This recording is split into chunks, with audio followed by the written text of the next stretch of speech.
Welcome. It's Donalee, and welcome to the very first webinar of a series of 3 webinars that we're going to go through together. The first one is, Who Are You? The second one will be a skill set for the absolute great relationships in your life that you're looking for. And the third one will be fear or love. There's basically only 2 emotions in life, love and fear. And all other emotions stem from those 2 emotions. And if you have one, you can't have the other. It's impossible to be riddled in fear and feel love. It's impossible to be filled with love and experiencing fear. So I hope you're able to join me for all 3. This is the very first one, and I want to start and do a screen share to share with you a presentation that I created to go along with this. So hopefully you can see my screen at this point. And it starts with, who are you, right? I'm going to take that off of here and go back to screen share. Okay, so we're at a point where we're asking ourselves, who are we? Most of us label ourselves by our talents and our abilities and our description of, I'm a daughter, I'm a mother, I'm a girlfriend, I'm a business owner, I'm an executive, I'm a, whatever you are. I'm a fitness freak, I'm a nutrition expert, we all have labels of who we think we are. And I'm asking us to look at this on a deeper level. Who are you? So who are you is the beginning thought of this topic of discussion that we've come together to experience today. I'm going to tell you who you're not. You're not the body, okay?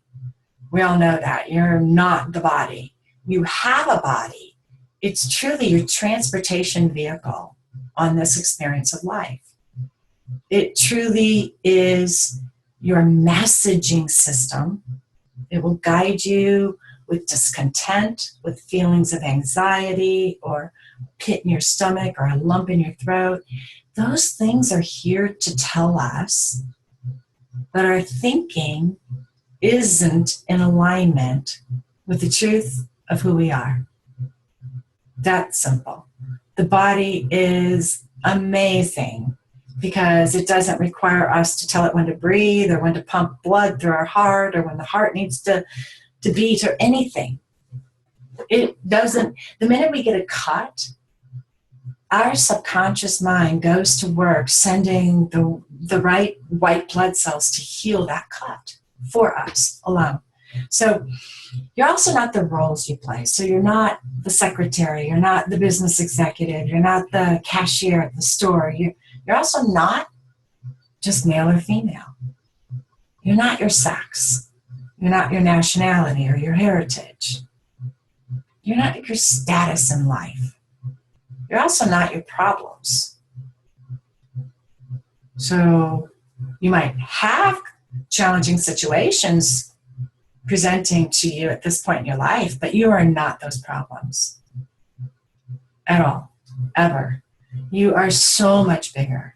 You are so much more potential than the problem itself. You're also not your past. So a lot of us spend a lot of time in the past and are thinking about the past. And we're not our past. The only moment there truly is in life is right now, this very moment. And it's always this now moment is the only moment to make decisions from, to take actions from, to share your love from, right now. Right now, being who you are and sharing that with the world is what we're here for. So you're also not any illness that you have. I don't care if it's high blood pressure. I don't care if it's cancer. It doesn't matter. You're not your illness. You have an awareness that there is an illness in the body, but your body can heal as well. So let's move through this together and see exactly what's coming up. Because every one of us comes to Earth blessed with the privilege of controlling his mind and directing it towards whatever ends he may choose. That's a quote from Andrew Carnegie. These are some of the quotes that I came across that I felt were really potentials for this topic. But Maxwell Maltz is a author from the, I want to say, late 1800s. I could be wrong on that date, but he wrote some books that have become well known. I read them and I thought that I was probably all alone in that. And it's funny because the books he wrote and that I've read, two particular, one was called Psycho-Cybernetics. And the name alone is a really odd name, but it was a really amazing book. And the other one was Zero Resistance Selling, that anybody who's in sales or needs to promote themselves in anything that they do, his book is all about mindset. And truly speaking, that's what we're here for, is to shift our mindset back to the truth of who we are. We've spent a long time playing small in the humanness of who we are, thinking we are the body. And that needs to be undone. So we start to undo it by paying attention to what we're paying attention to, and then shining the light of awareness on our old beliefs and repatterning them with new beliefs that honor the truth of who we are. So he said, if you make friends with yourself, you will never be alone. I think that's a beautiful thing, because making friends with yourself is also making friends with your Creator. It's really almost hand in hand. When you truly align and love yourself wholeheartedly, and I say wholeheartedly, like it's a mind and heart connection that we embrace and love ourselves with, you truly do never feel alone. And you never look outside yourself to be loved, because you never put that job or that task out there on another brother or sister to give that to you, because you are already loved. You already come to the relationship 100% whole and complete, giving and loving and receiving as one. So when we do that, there's a complete shift in who we are and how we come forward. He also said our self-image, strongly held, essentially determines what we become. He also said low self-esteem is like driving through life with your handbrake on, never fully experiencing or loving the life that's here for you. Let go of that handbrake. Let go of the self-esteem, the low self-esteem. He also said the self-image, our self-image, is key to human personality and human behavior. Change the self-image, and you change the personality and the behavior. So create a self-image of who you would love and desire yourself to be, and come from that. Ralph Waldo Emerson said, to be yourself in a world that's constantly trying to make you something else is your greatest accomplishment. And Oscar Wilde said, to live is the rarest thing in the world. Most people exist, and that is all. And last but certainly not least is Dr. Seuss. From his book, Happy Birthday to You, he says, today you are you. That is truer than true. There's no one alive who's youer than you. So take those quotes with you, not as the end-all be-all, but as a starting ground. That if you make friends with yourself, you'll never be alone. And that our self-image, strongly held, essentially determines all that we become. Those two alone could be impactful and powerful and changing and altering where you're at in life right now and who you are going to become. So as we move on into who are you, I said earlier that we're not the body, and we're not the body.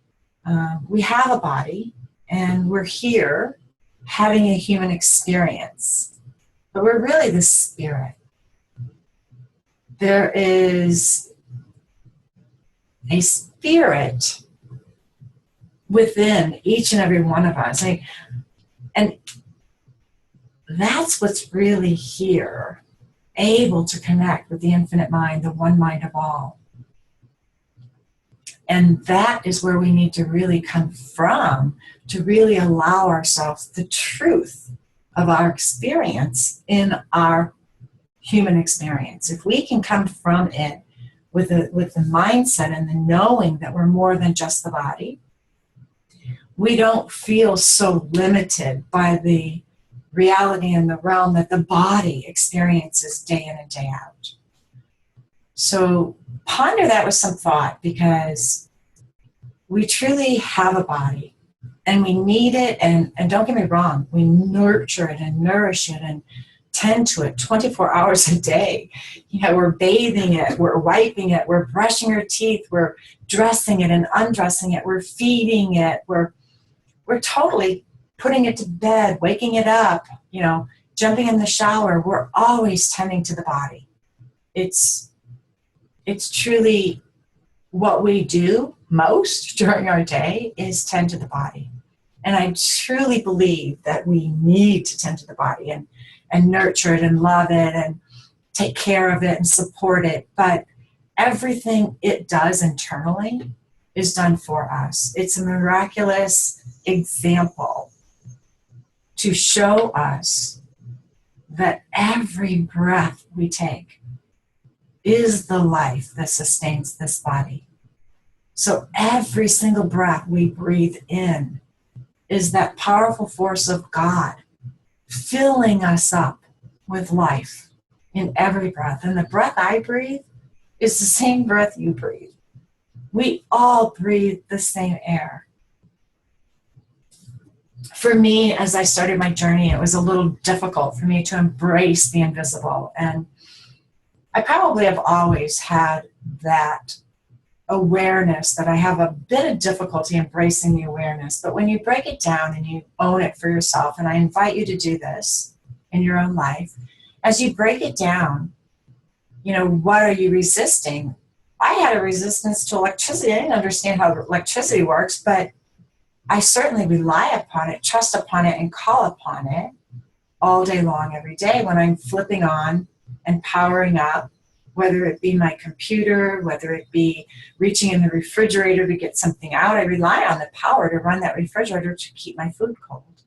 When I come in the house at night and I flip on a switch, there's a confidence within me that believes in that invisible power of that current going through wires to provide me and illuminate my space, to provide me light to see as I walk in that room. So I can't package up the air I breathe and save it for another day. And I can't see it. I can't tangibly touch it, feel it, own it. I can feel it upon my body if there's a fan blowing or a wind in the air. I can feel the air upon my skin. I can sense what that feels like. I can't see it. I can't touch it per se and hold it in my hand and give it to someone else. Just like I don't see my spirit side. I don't have tangible ownership of my spirit side, but yet I know that I'm more than just my body. I know that I'm a creation of God, that I'm a child of God, that I am one with my Creator. And in knowing that, there is an invisible nature that has to be embraced, that has to be accepted. And if you struggle with that, I invite you to start with small desires and maybe throw out a desire that I desire to more readily accept the things I cannot see, the things I cannot change, the things I cannot tangibly touch, but I desire to have a deeper understanding and acceptance of them in my life. So I believe that when we start making proclamations and statements of what we desire, that we, one, step into willingness, and being willing, being open, and desiring are the very first steps in allowing ourselves to be shown by the infinite all that we are. So the next slide shows us that when we think we're in a body, we think in finite matter with limitations, with lack, with the inability to really potentially be all that we can be. But when we think in terms of spirit, we think in terms of the infinite, that anything is possible, and that all things are possible, and that we come from a higher realm of reality in knowing and believing the truth in who we are. When we think about us being just the body and limited and lack and in this finite world, we also declare ourselves as separate. And when I say separate, that we're not one with creation and who we are.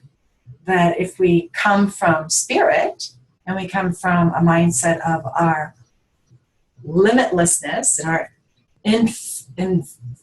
infinite ability, infinite potential, infinite possibility and potential for anything and everything, we embrace the unity and the oneness that comes with the truth of who we are.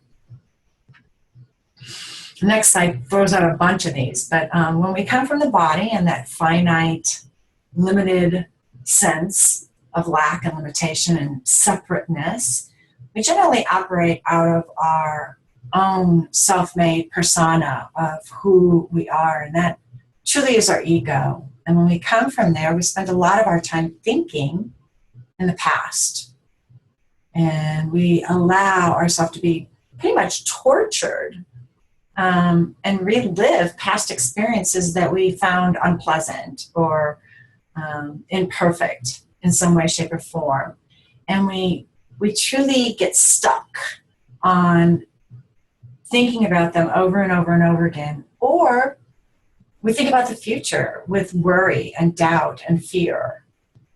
And that brings us to creating illusions in our life instead of living from the truth. When we live in a world of illusions, we're not living in the current moment.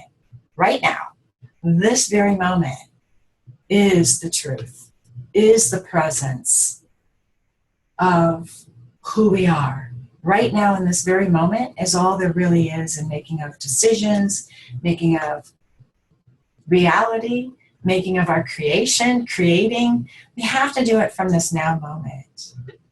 And when we do shift, when we come from the truth of who we are, and that's why I say, who are you? It's very important to get clear on who you are, so you can come from who you truly believe yourself to be.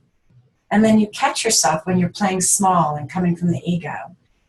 But if you truly believe you're the spirit, then you believe that you're infinite in your potential, possibilities, everything of who you are right this very minute is everything that already is. You just have to change your mind and remove the blocks that you have to that presence. But you also believe in the oneness, that you and your brothers are equal. And if we truly see ourselves in our brothers, we truly treat them in a different way, in a more unity and oneness and connected fashion. But we also then come from a mindset that allows us to tap into the one mind of all. And we spend our time in the present, in this now moment. And what we experience when we're in the present, and when I say in the present, I mean without the past, without the future. What we experience when we're in that now moment is the truth. And our perception of what we're seeing doesn't come with judgment. It doesn't come with analyzing and calling it bad or calling it unacceptable or calling it something that's not worthy and loved and accepted and embraced. So this is the part where I really ask you to get clear on who you are. If you were right now asked to describe the image that you desire to hold of who you are, what truth, what image would you create in your mind? Who are you? And who do you choose to be? How do you choose to represent that going forward in your life? Because you get to choose each moment right now. Every moment is a new moment. Right now is the only time there is, and that's when you get to choose right now. Who do you wish to be? And how does that person express themselves in this world? So we all have 5 senses. You know, each and every one of us is gifted with senses, and they all serve to guide us, to discern what we like and don't like, to make opinions and enjoy this experience here in this world. And there's, just like there's all kinds of food that we would love to partake in, all kinds of smells and tastes, all kinds of touches, and all kinds of visions that we can see, and all sorts of sounds that we can hear. These are our gifts, but what we do with them can challenge us or catapult us forward. So if we're seeing something and judging it as bad, we've created an illusion for ourselves with our own opinion, and we're bringing meaning to a situation. I invite you to just, maybe for 24 hours, I really would love you to take it on for an entire week, because that's where the true potential comes from. But I would invite you to go through an entire week without judgment and have a discernment of what you see. Oh, I see this, and just state the facts, but don't make it good or bad, right? When we don't make it good or bad, we're not tainting what we see with our opinion. We're just stating the facts and receiving it for what it is. And if you're curious at that point, you can enter into a mode of curiosity and say, I wonder what this means for me in my life right now. I wonder how I might see this in a way that best serves me in moving forward in my life, that could most benefit me to embrace this in a way that serves me.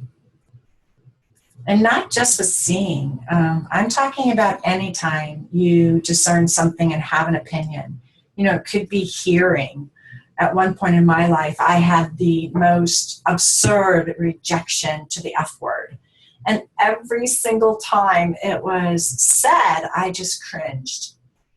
And I cringed because I didn't like the word, but I had judgment on the person who was saying it. So allow yourself a week of not judging. Every time you catch yourself in a judgment of seeing something in a way that you are creating a judgment, catch yourself right then and ask yourself, how might I see and experience this differently? How might I use this as an opportunity instead of a challenge? Because the opportunity is there. It's our perception on how we choose to see it. So our 5 senses are senses that we're all physically aware of, but we also have internal senses that we're not so aware of. And these are our 6 mental faculties. It starts with our intuition, and it goes on to our imagination, our memory, our perception, our will, and our reason. And I'm not going to go into these in depth. I could spend an entire hour on each and every individual one of these. In fact, I do in Life Mastery with my clients. we really take a deep dive in understanding all 6 of our mental faculties. And each week we spend an hour on each one of these. But learning to embrace and recognize and use these mental faculties for our best behalf is one of the greatest gifts life offers us. Our intuition is our connection to the divine in our life. It's listening to that still small voice. It's listening for guidance from the one mind of all, from God, our creator, from our higher self, from Holy Spirit, however you want to picture it or word it for yourself. Whatever resonates most truly with your beliefs and your thinking, your intuition is there to guide you. And when we begin listening to it and really practice and invoke into our reality that strengthening of paying attention to our intuition and acting upon it each and every day, we actually strengthen it to speak louder and more clearly in our life. But our imagination is truly where it all begins. And I've asked my coaching clients and Dream Builder, it all starts with, what would you love? What would you love? And if you truly tap into what you would love, you'll connect your mind with your heart, and you'll come from wholeheartedness, and you'll begin to create a life that is in such harmony with where you're supposed to be that you'll be floating on the natural energetic flow of all that creation has brought into this world. And life becomes effortless. It truly does. It feels like your days and your weeks and your time in here, it doesn't matter what you're doing, if you're working in the yard, doing manual labor, or working on projects for work. It feels effortless, and it feels fun, and it feels creative. So this one is an amazing screen, right? Got a lot of potential here. But in the middle is who we are. Who we are is consciousness. We are truly the mind that is able to create. It is able to discern. It's able to utilize all of the 6 mental faculties that I shared in the previous screen. But mind is, we think of our mind as our mind and being limited. But our mind truly has the potential to tap in to the one mind of all. And through our quietness and our stillness, we bring that in. When we go to the left of the mind, we see that we're truly spirit. Holy Spirit mentions angels, demons. What are those? Those are our thoughts. So there are always going to be energies of other spirits in and around us. Science has gone so far now to prove that the human being is truly just a collective matter of energy, as is everything that we see in physical form is just a collection of energy. So the table, the chair we're sitting in, doesn't matter. It's all a collection of energy. And energy is made up of atoms and protons and so on and so forth. And I don't want to get into a science topic and discussion here, but when we go to the far right, we come to conscience, where we make decisions, where we can feel guilt or innocence. So the choices are ours when we come into conscious awareness and when we come into spirit as well. If you're feeling that you're seeing demons, you're coming from fear. If you feel guilt, you're coming from fear. So innocence and angels create positive, loving embraces. So each one of these going around the circle here gives us an opportunity to tap into and understand what really makes up who we are and moving forward through that experience of who we are.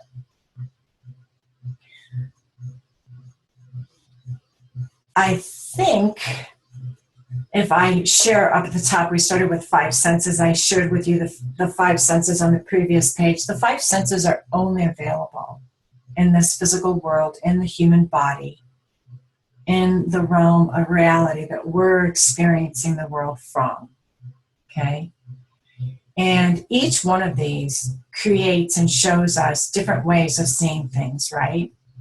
So from our memory, we have thoughts of the past, we have knowledge, we have access to dreams, and we have access to the past. And memory serves us in healing our thinking more than it serves us in any other way. That if we use our memory to heal our past thoughts and repattern those in ways that redirect us, we'll heal so many wounds. We'll embrace them with love. And I think when I say heal, there's a loving embrace that comes to shift the perception and move it into one of truthfulness. Our imagination is our key asset, and I can't emphasize enough that our imagination allows us to create in our world the kinds of people we connect with, the job we'd love to hold. Our imagination allows us to create amazing vacations and parties and experiences. Our imagination allows us to feel what it feels like to be loved and nurtured. Our imagination allows us to create first everything that we wish to bring into reality in our life. So this is where we can really tap in to the first step in creating all that we wish to be, is to come into the truthfulness of who we are, understanding that with clarity, and then really getting clear in your imagination that truth of who you are. So describe that image that you desire to hold of a loving relationship with the truth of who you are. I'm going to repeat that in case you want to write it down. Describe the image that you desire to hold of a loving relationship with the truth in who you are. So first of all, you got to get clear on who you are. And then I want you to really, really, really, really embrace it wholeheartedly. So connect your mind with your heart and come from that area. As we get clear on who we are, as we get really clear on who we are, we do several things. One, we've painted a reality in our mind. We've created an image in our mind, imagined what that looks like to us. And then we're able to start stepping into those characteristic traits that create that. Stepping into the patterns and beliefs and thoughts that serve that. And I think you'll see it when you begin to do the exercise and can really get clear on that description of describing that image that you desire to hold. You may not have it yet. You may just have a desire for it. So it starts with that willingness. It starts with first of all, owning what your beliefs are. And that's why I ask the question, who are you? Most of us don't ponder that very often. And if you don't address who you are, how do you grow? How do you evolve? How do you expand into a greater fullness of your experience in this experience of life? So take a moment after this webinar and answer that question. If you can't do it tonight, write the question down and answer it tomorrow. But don't let it go on. I invite you to fill a page with describing that image. But first get clear on who are you and put it to words so you can read from it every morning and remind yourself who you are, so you can come from that mindset of knowing in your mind, because whatever your thoughts are, whatever mindset you're coming from, whether it's victim or glorious creator, your actions throughout the day will be in direct representation to whatever mindset you're coming from.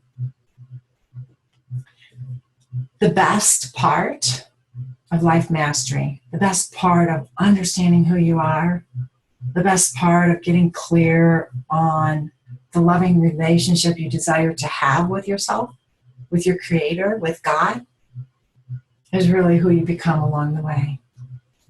And who you become along the way is your authentic, true, whole, healed self. So I leave you with the question, who are you? Get clear on who you are. And I don't mean in the body and in this form that you are expressing yourself with being a mother, being a father, being a son, or being a daughter. I don't care what the job you hold or the titles you have behind your name. I don't care about your education or your illness. Who are you at the core? The core level, who are you? This is the beginning. I hope to see you on webinar number 2, which is a series of 3. Webinar number 2 is going to allow you to leave with a skill set for creating great relationships in your life. Those relationships start with your relationship with yourself. 100% truthful honesty, authenticity. It starts with a relationship with your creator, but you have to know who you are first to enter into those relationships. But these relationships, when you get clear on who you are and you start to create that relationship with your creator and yourself, from there, once you're clear on that, it'll radiate out from you into every relationship you have. Every single relationship. So can't wait to see you on webinar number 2. Have a fantastic day.